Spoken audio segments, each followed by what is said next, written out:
En esta oportunidad quiero hablarles de un tema muy interesante en materia de derecho penal.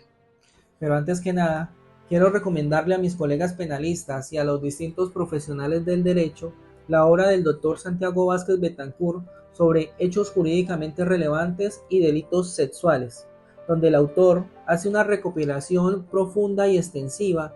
de la jurisprudencia de la Sala de Casación Penal de la Corte Suprema de Justicia. El día de hoy abordaremos la estructura del derecho penal, que tiene su fundamento constitucional en el artículo 29 y que establece que el debido proceso se aplicará a toda clase de actuación judicial o administrativa. Nadie podrá ser juzgado sino conforme a la ley preexistente al acto que se le imputa ante juez o tribunal competente de acuerdo a las formas propias de cada juicio, que se aplicará la ley más permisiva o favorable aun cuando ésta sea posterior a la comisión de la conducta punible, y que toda persona se presume inocente hasta tanto no haya sido declarada judicialmente culpable. El proceso penal establecido en la Ley 906 del 2004 y que se conoce en nuestro ordenamiento jurídico como el Código de Procedimiento Penal está basado en una serie de principios y garantías judiciales que podemos encontrar desde el artículo 1 hasta el artículo 27 del título preliminar de este código. Cada uno de estos principios tiene su desarrollo jurisprudencial y algunos de estos son la dignidad humana, la libertad, la igualdad, la imparcialidad, el derecho a la defensa, el derecho a la contradicción, la mediación y la publicidad. El artículo 250 de nuestra Constitución Nacional estableció a la Fiscalía General de la Nación como el órgano de persecución penal,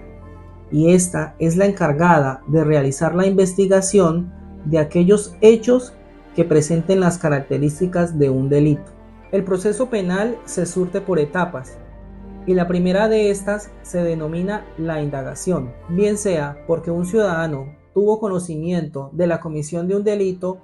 y lo puso ante la autoridad competente, que en este caso es la Fiscalía General de la Nación, mediante una denuncia o querella, o porque alguno de nuestros fiscales, por petición especial o de manera oficiosa y de acuerdo a las circunstancias fácticas, determinó que existen motivos suficientes y situaciones que indiquen la posible existencia de un delito. A esto se le conoce como la noticia criminal. La segunda etapa del proceso penal se denomina imputación y se materializa con la aprehensión o captura del posible responsable de la conducta delictiva que se investiga. Y se puede inferir razonablemente que esta persona actuó en calidad de autor o partícipe en la comisión de un delito. La inferencia razonable tiene su sustento jurídico en el artículo 308 del Código de Procedimiento Penal. En esta etapa de imputación se desarrollan tres audiencias muy importantes ante el juez competente, que en esta oportunidad se conoce como el juez de control de garantías. Este a su vez es un juez constitucional, pues es el encargado de salvaguardar y velar por la protección de los derechos fundamentales tanto del imputado como de las víctimas.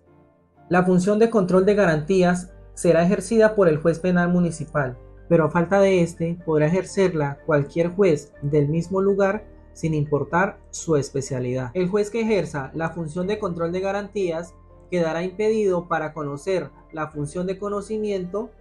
del mismo caso. La primera audiencia que se desarrolla en la etapa de imputación se conoce como audiencia de legalización de captura, la segunda audiencia como audiencia de formulación de imputación y la tercera audiencia de medida de aseguramiento. Estas tres audiencias son de impulso del proceso penal y algunos profesionales las conocen como el triple combo, porque en algunas ocasiones, con base al principio de concentración y celeridad, se desarrollan de manera continua, aunque esto puede variar según la argumentación de tu defensor de confianza y de la teoría del caso que pretenda desarrollar. Más adelante, mediante algunos videos, explicaré cómo se surten cada una de estas audiencias y cuáles son las oportunidades procesales para lograr una disminución de la pena, según el delito cometido, porque recordemos que existen unos delitos que no tienen subrogados penales y por lo tanto no existen beneficios. La siguiente etapa del proceso penal se conoce como la etapa de acusación. Esta se surte a través del juez de conocimiento y, como ya lo dijimos antes, no puede ser el mismo que ejerció la función de control de garantía. En esta etapa del proceso hablamos que existe una probabilidad de verdad según los elementos materiales probatorios, la evidencia física y la información legalmente obtenida, y encontramos el sustento jurídico de la probabilidad de verdad en el artículo 336 del Código de Procedimiento Penal. Recordemos aquí que la persona responsable de la comisión de la conducta punible mediante la etapa de imputación adquirió la calidad de imputado, y si en aquella oportunidad la Fiscalía, la defensa o las víctimas en la audiencia de medida de aseguramiento no solicitó esta medida, esta persona fue dejada en libertad. Sin embargo, será citada a rendir indagatoria en el desarrollo del proceso, cuando se surta la audiencia de formulación de acusación. El funcionario competente podrá ordenar su conducción para garantizar la práctica de la diligencia, pero esta se podrá prescindir por parte del funcionario judicial cuando de las pruebas allegadas surjan razones para considerar que esta persona cometió el delito, por lo cual el funcionario judicial librará la respectiva orden de captura. La tercera etapa del proceso penal se conoce como la etapa de acusación, donde también se surten tres audiencias: la audiencia de formulación de acusación, la audiencia preparatoria y la audiencia de juicio oral.